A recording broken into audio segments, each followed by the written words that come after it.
Bħalissa id-Dipartiment ta' Relazzjonijiet Industrijali u tal-Impjieg id-DIR għaddej b'investigazzjoni fuq 44 employer ta' food couriers li impjegaw kważi 1900 ħaddiem fis-settur. 5 minn dawn l-employers li baqgħu ma kooperawx mad-Dipartiment diġà ittieħdu proċeduri legali fil-qorti kontrihom. Ħareġ mir-rapport annwali tal-istess Dipartiment li ġie ppubblikat waqt konferenza li preżenti għaliha kien hemm is-Segretarju Parlamentari għad-Dialogu Soċjali Andy Ellul.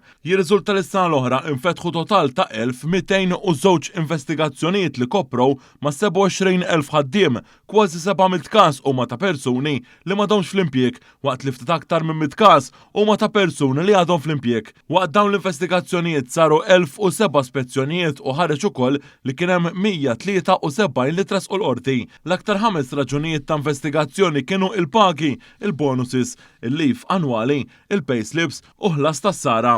Ħareġ ukoll li Tribunal Industrijali iddeċieda dwar 80 każ, b'65 minnhom jitrattaw allegati tkeċċijiet inġusti u 10 oħrajn allegati diskriminazzjonijiet.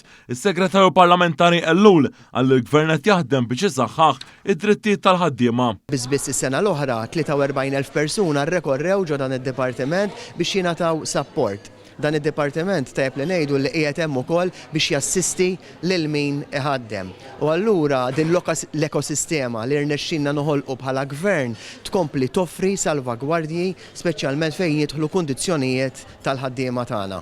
Is-Segretarju Parlamentari Andy Ellul qal li dan ir-rapport juri x-xogħol ta' dan id-dipartiment u juri wkoll trasparenza. Preżenti wkoll għall-konferenza kien hemm id-Direttur Ġenerali tad-DIR Diane Vella Muscat flimkien mal-ħaddiema tad-dipartiment.